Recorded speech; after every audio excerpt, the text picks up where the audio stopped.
이 배출로 줄여가지고 탄소 중립하기는 사실 어렵다. 20년 뒤를 봐도 이 재생에너지가 할 수 있는 부분이 그렇게 획기적이지가 않습니다. 그래서 결국은 이 천연가스는 비슷하고 이제 석유나 이 석탄이 좀 줄기는 하는데 어쨌든 전체적인 절대적인 에너지는 늘기 때문에 이게 이래선 답이 안 나오는 거죠. 그래서 결국은 이 내놓은 만큼은 이제 회수를 해야지. 그러니까 능동적으로 우리가 다시 이제 잡아야지만 이제 중립이 가능하다.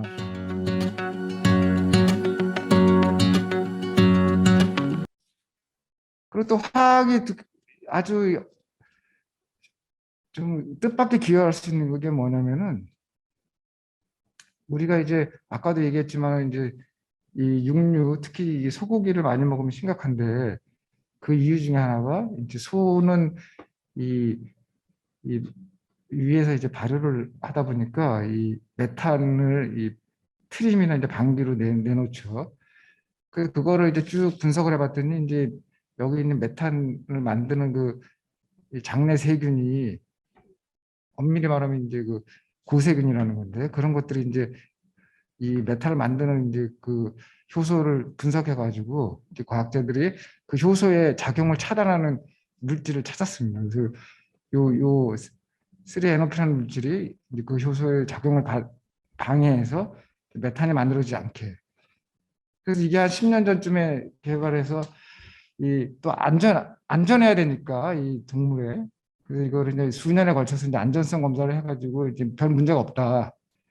그래서 네덜란드 회사에서 제품만 해서 작년에 처음으로 이제 브라질이 세계 최대 이제 육류 이 수출국인데 브라질하고 칠레에서 이제 판매를 한 거죠. 그래서 예를 들어서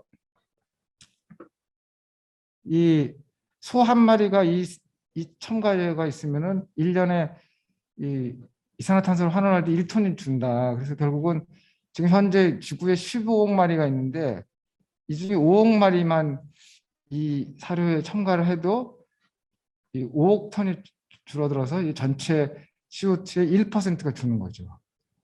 그래서 이제 굉장히 단순한 아이디어인데 이런 것들도 화학이 엄청나게 이제 기여를 할 수가 있는 거죠.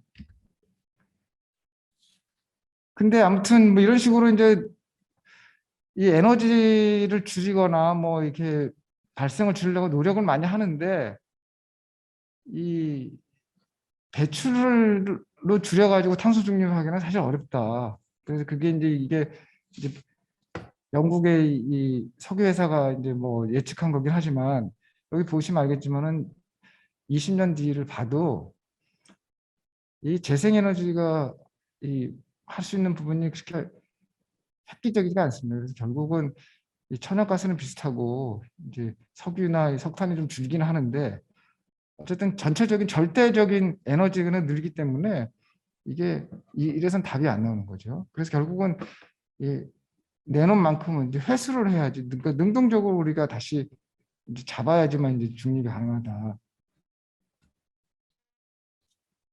그래서 이제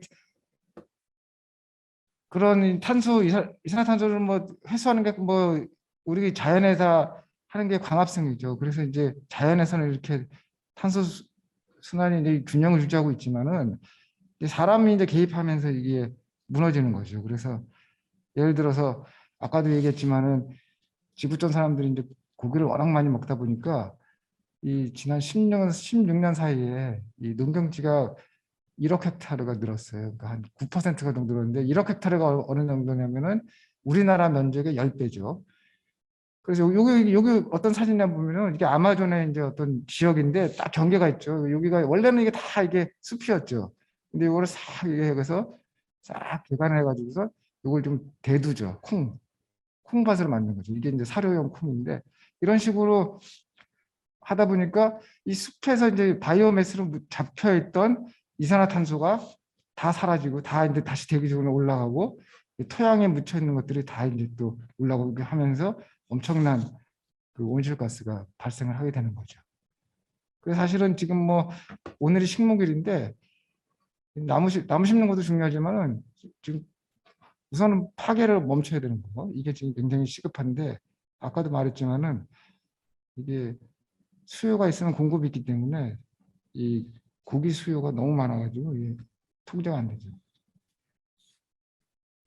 아무튼 간에 이제 저런 자연의 그거는 뭐 그렇다고 치고 지금 이제 CCS라 그래가지고 이제 어떤 사람들이 인위적으로 이 포집하고 뭐 저장하는 이런 연구들을 많이 하는데 결국은 이것도 이 예전에 이렇게 계획은 이제 야심찼지만 막상 실행 능력은 이렇게 지지부진까지는 아니라도 어쨌든 훨씬 못 미치는 거죠. 그래서 결국 이런 것들이 이 예상만큼 진행이 되지 않고 그리고 특히 이제 이 그나마 저렇게 실행하는 것 자체도 지금 조금 옛날만큼 그렇게 이 긍정적이지 않은 게 이게 여러 가지 이제 실질적으로 이게 저장을 하고 뭐 이렇게 추적을 해보니까 이게 만만치 않다. 왜냐하면은 예를 들어서 이제 이게 알제리에 있는 이제 가스 유전에다가 이제 이 CO2를 이제 분리해 저장하는 거를 2004년부터 해왔는데 꽤 저장했는데 어느 순간 보니까 이게 자꾸 새는 것 같다는 거죠. 그래서 이게 중단을 한 거죠. 이런 식으로. 그래서 이게 옛날에 그냥 막연하게 무조건 지하에다가 이렇게 이 파이프 박아가지고 넣으면은 뭐 격리시킬 거다 생각했는데 그렇지가 않더라는 거죠. 그래서 지금 실질적으로 많은 이제 정유회사들이 이제 하는 거가 뭐냐면 이제 일석이조라고 그래가지고 이 CO2 주입 원유 해소 증진하는 방법이 있습니다. 그러니까 어느 정도 유전에서 이 원유가 빠져나가면은 이제 압력이 낮아져가지고 원유가 잘 안 나오거든요.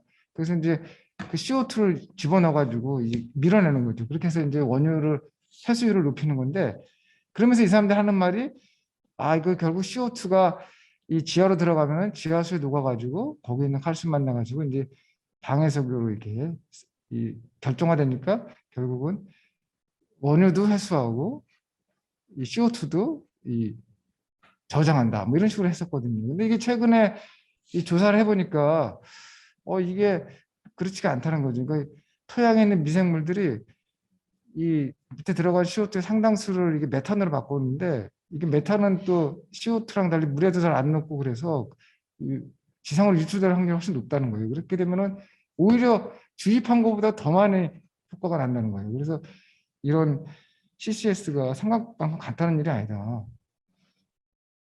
그래서 결국은 이제 그 대안으로 좀 얘기하는 거가 확실한 그 입지를 찾아라. 그러니까 예를 들어서 그 뭐 공장이라든가 이런 데서 그 배출가스로 나오는 그 CO2를 포집해도 그게 최적의 지역까지 이게 연결이 안 되면은 그걸 운송해서 하고도 그리고 파이프로 해서 하는 것도 비용이 많이 드니까 차라리 그런 게 아니라 우리 공기 중에 떠다니는 그 CO2를 직접 이렇게 이 필터링 해가지고 이제 끄집어내가지고 이렇게 집어넣으면은 이거는 어디서나 이제 지구 어디서나 할 수 있는 거기 때문에 결국은 저장의 최적인 이제 그런 지역에다가 이거를 설치하면 된다는 거죠. 그렇게 해서 이제 이런 시험적인 것들이 이제 설치가 되고 있는데 과연 이게 이제 성공할지 안 할지는 앞으로 이제 지금은 비용이 굉장히 많이 드니까 그걸 얼마큼 줄일 수 있느냐가 관건이거든요.